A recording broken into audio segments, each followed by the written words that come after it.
Selamat pagi, salam sejahtera untuk kita semua. Perkenalkan, nama saya Madi Ayuni Agustina. Saya dari Universitas Mitra Indonesia, jurusan Manajemen Fakultas Bisnis.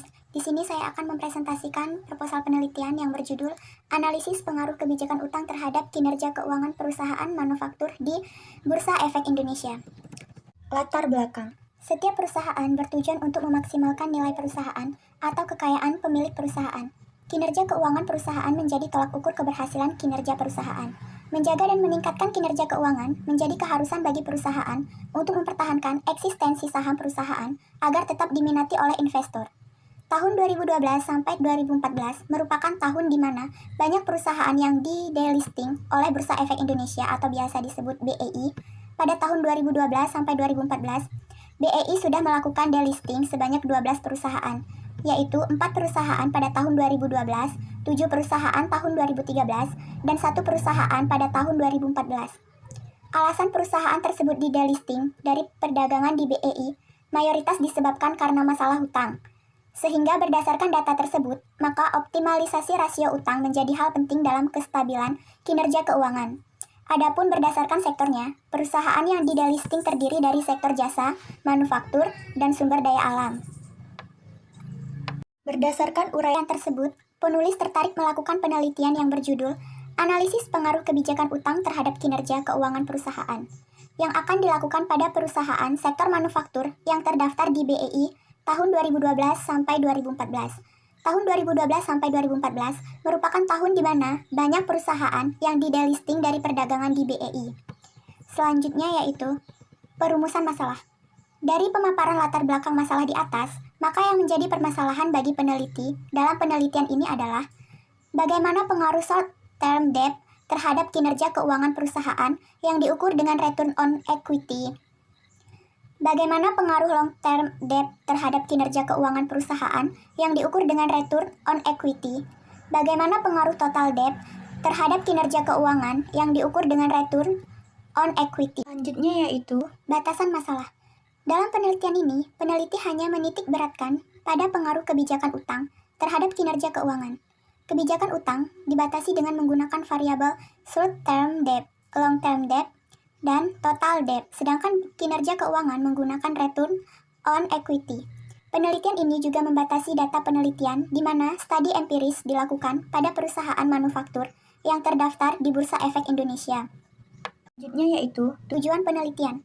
Berdasarkan uraian permasalahan di atas, maka penelitian ini memiliki tujuan yaitu mengetahui pengaruh short-term debt terhadap kinerja keuangan perusahaan yang diukur dengan return on equity, mengetahui pengaruh long-term debt terhadap kinerja keuangan perusahaan yang diukur dengan return on equity, mengetahui pengaruh total debt terhadap kinerja keuangan perusahaan yang diukur dengan return on equity. Selanjutnya yaitu manfaat penelitian. Manfaat yang diharapkan dari penelitian ini adalah sebagai berikut. Yang pertama yaitu bagi investor, memberikan informasi dan pengetahuan bagi investor mengenai pengaruh dari kebijakan utang yang diambil perusahaan terhadap kinerja keuangan perusahaan, agar para investor mengetahui tingkat utang yang sehat bagi keuangan perusahaan. Dengan mengetahui informasi tersebut, investor dapat berinvestasi pada perusahaan dengan keuangan yang sehat. Yang kedua yaitu bagi manajemen perusahaan, memberikan kontribusi pengetahuan dan solusi bagi pihak manajerial dalam pertimbangan kebijakan utang agar tercapai struktur modal yang optimal sehingga mampu meningkatkan kinerja keuangan perusahaan agar menarik kepercayaan investor untuk berinvestasi. Yang ketiga yaitu bagi akademisi, memberikan sumbangan informasi dan pengetahuan tambahan di bidang manajemen keuangan perusahaan. Selanjutnya yaitu kinerja keuangan. Pengertian kinerja keuangan.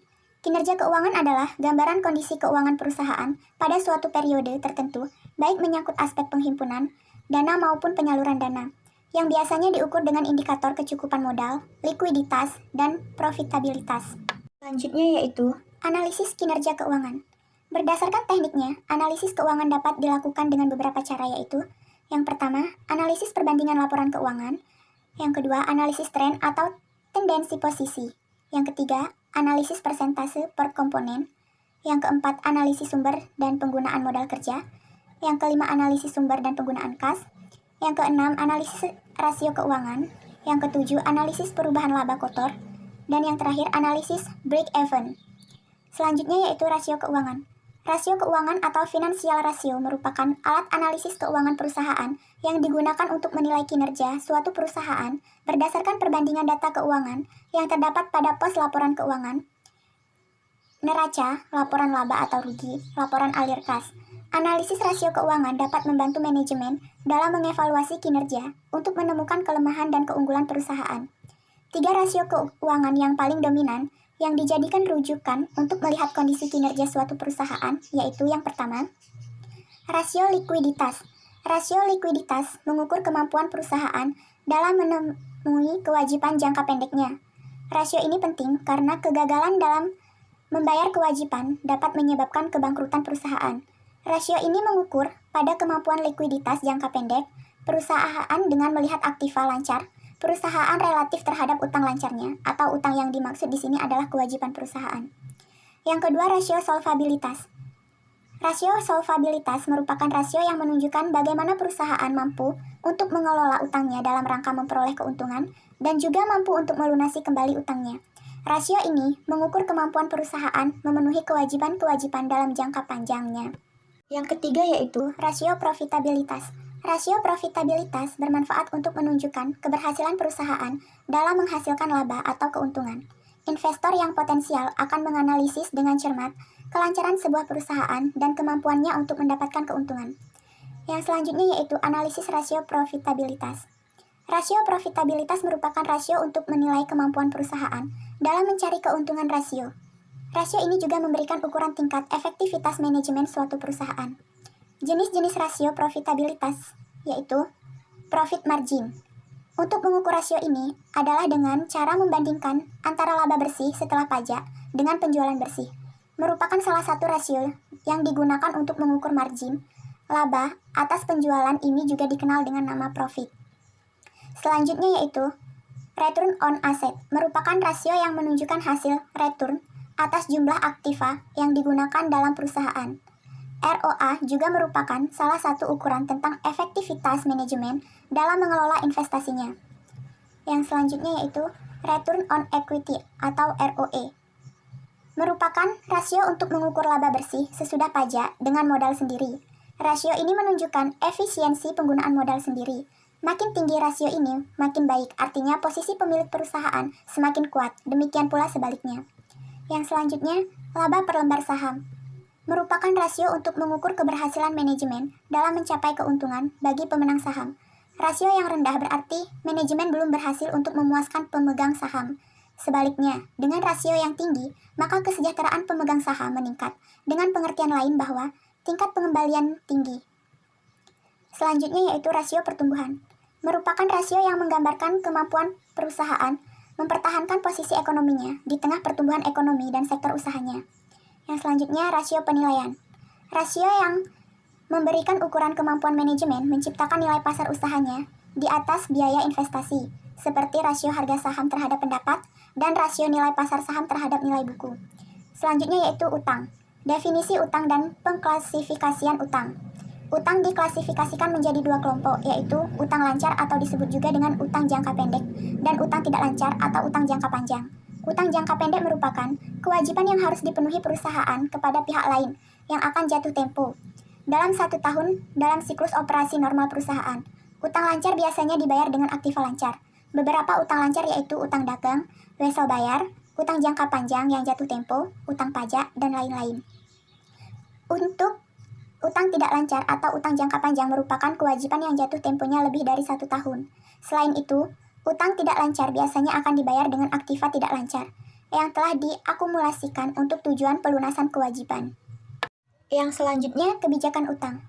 Utang merupakan alternatif pendanaan bagi perusahaan. Kebijakan utang dapat mengurangi konflik keaganan yang ada di perusahaan. Pembayaran bunga akan mengurangi total cash flow perusahaan, sehingga utang dapat dilihat sebagai cara untuk mengurangi konflik keaganan. Selain itu, alternatif ini juga dianggap sebagai alternatif berbiaya murah. Dikatakan murah karena biaya bunga yang harus ditanggung lebih kecil dari laba yang diperoleh dari pemanfaatan utang tersebut. Beberapa faktor yang memengaruhi kebijakan utang adalah stabilitas penjualan. Perusahaan dengan penjualan stabil akan lebih aman, mendapatkan lebih banyak pinjaman. Selanjutnya, struktur aktiva perusahaan. Perusahaan dengan struktur aktiva yang cocok untuk dijadikan jaminan akan lebih banyak menggunakan utang.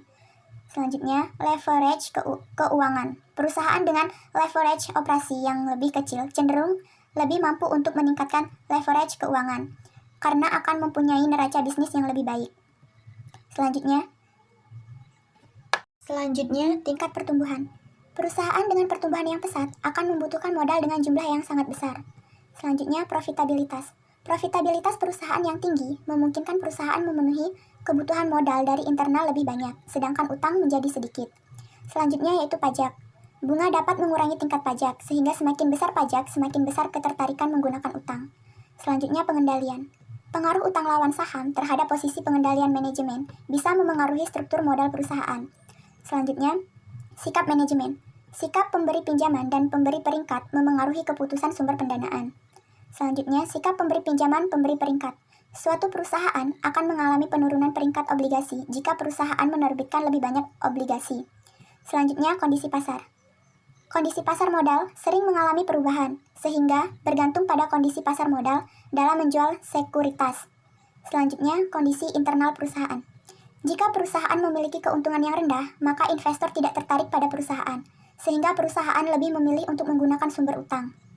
Selanjutnya, fleksibilitas keuangan.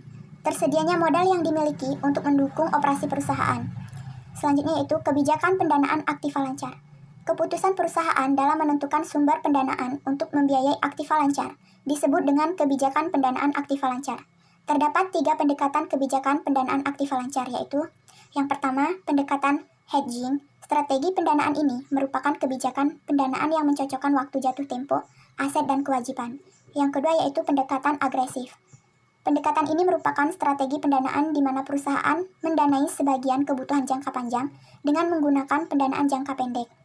Yang ketiga yaitu pendekatan konservatif. Pendekatan ini menggunakan modal jangka panjang untuk mendanai seluruh aset permanen dan juga untuk memenuhi sebagian kebutuhan musiman. Kebijakan ini merupakan kebijakan yang mementingkan keamanan perusahaan. Selanjutnya, struktur modal. Pentingnya struktur modal.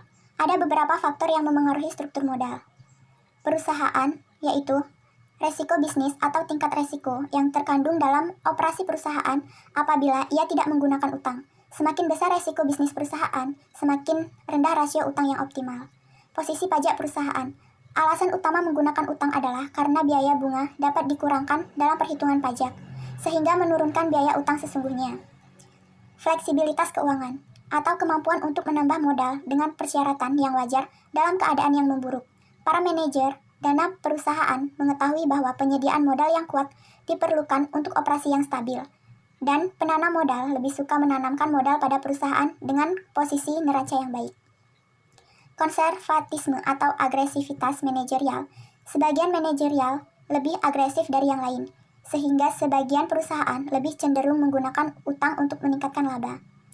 Beberapa teori struktur modal. Teori trade-off. Teori trade-off dikembangkan dari teori Modigliani-Miller dengan manfaat utang yang dapat mengurangi pajak melalui beban bunga. Teori ini menyatakan bahwa perusahaan menukar manfaat pajak dari pendanaan utang dengan masalah yang ditimbulkan oleh potensi kebangkrutan. Selanjutnya, pecking order theory. Pecking order theory adalah teori mengenai hierarki pendanaan perusahaan. Teori ini mendasarkan diri atas informasi asimetrik. Suatu istilah yang menunjukkan bahwa manajemen mempunyai informasi yang lebih banyak tentang prospek resiko daripada pemodalan publik. Penelitian ini akan dilakukan pada perusahaan manufaktur yang terdaftar di BEI dengan periode tahun 2012 sampai 2014 dengan berdasarkan data yang diperoleh dari situs resmi BEI. Demikianlah presentasi proposal penelitian yang saya sampaikan, kurang dan lebihnya saya mohon maaf. Saya akhiri, selamat pagi.